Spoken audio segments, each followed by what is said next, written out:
The story of the ghost train had haunted our small town for as long as I could remember. Parents told it to their children as a bedtime warning, old-timers muttered about it with superstitious dread, and the tracks that ran along the edge of town were overgrown, unused, but always avoided after dark. The legend went that anyone who saw the ghost train would be marked, never to be seen again. I never believed it. That is, until I saw the train for myself. It was a cool autumn evening, the air crisp and still, with a thick fog rolling over the ground like a creeping mist. My friends and I had been drinking at the old quarry, telling scary stories, laughing off the ghost train legend like we always did. But someone, a daredevil, probably Alex, suggested we walk down to the tracks. "Let's go prove it's all BS," he said, grinning in that cocky way he always did. There was a moment of hesitation, but peer pressure worked its magic, and we all started making our way toward the tracks. The fog grew thicker the closer we got, swirling around our ankles like icy fingers. The silence was unsettling. No crickets chirped, no wind rustled the leaves. It was as though the whole world had gone still. We reached the tracks, rusted and broken from years of disuse. Alex jumped up onto them, walking along the rails like it was a tightrope. "See? No ghost train," he called out, his voice echoing in the eerie quiet.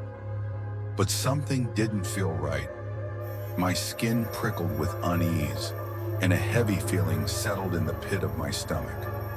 I was about to suggest we head back when it happened. The rumbling. It started low, a faint vibration beneath our feet. At first I thought it was just my imagination, but then the others heard it too. The ground beneath us trembled as though something massive was approaching. The sound grew louder, the unmistakable clank and grind of metal on metal. "Do you hear that?" Sarah asked, her voice shaking. We all nodded, eyes wide with fear. There were no trains that ran here anymore.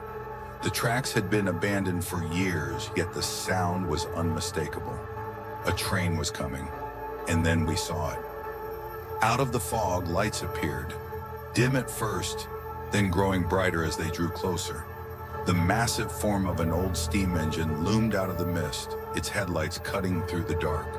The train seemed to shimmer, its metal surface rusted and decayed, as if it had been lost to time.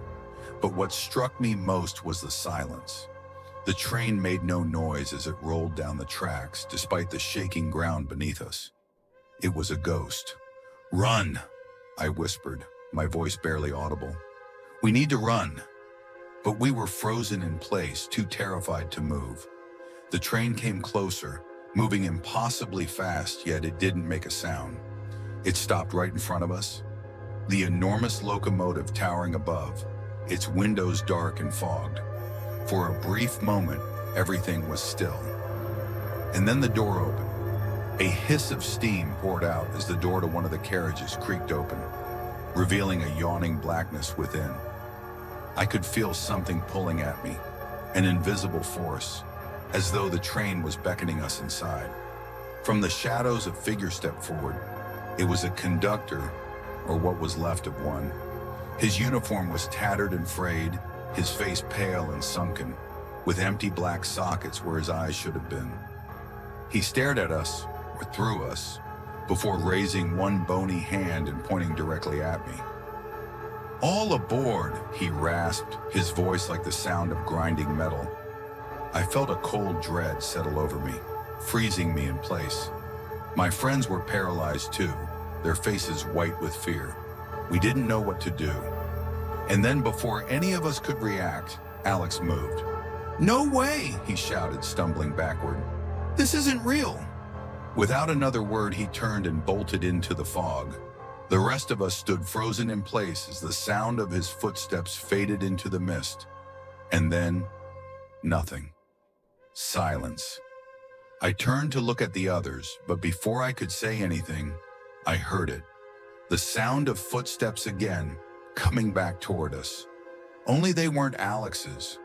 From the fog emerged a different figure, tall and gaunt, dressed in the same decayed conductor's uniform. But this one wasn't human, at least not anymore. Its face was twisted, skin stretched tight over its skull, its mouth hanging open in a silent scream. We were trapped. The door to the carriage was still open, the blackness inside beckoning us. My heart pounded in my chest as I tried to think of a way out, but there was no time. The conductor raised his hand again, motioning for us to board. One by one, my friends began to move. Sarah, her eyes glazed over, stepped forward like she was in a trance.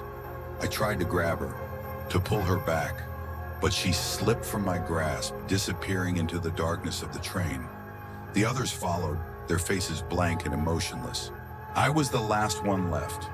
I could feel the pull of the train, stronger now, almost irresistible. The conductor's hollow eyes locked onto mine, and I knew if I stepped onto that train, I'd never come back. But I couldn't move. My legs were rooted to the ground, my body betraying me. The train's door seemed to stretch out toward me, and I felt myself taking a step forward. And then, the whistle blew, long and deafening, shaking me to my core. The train lurched forward, and in a flash it was gone, disappearing into the fog as quickly as it had come. My friends, the conductor, the ghostly train, they were all gone. I stood alone on the tracks, the silence pressing in around me. The fog began to lift, revealing nothing but empty rails stretching into the night. But I knew the train would be back. It always came back.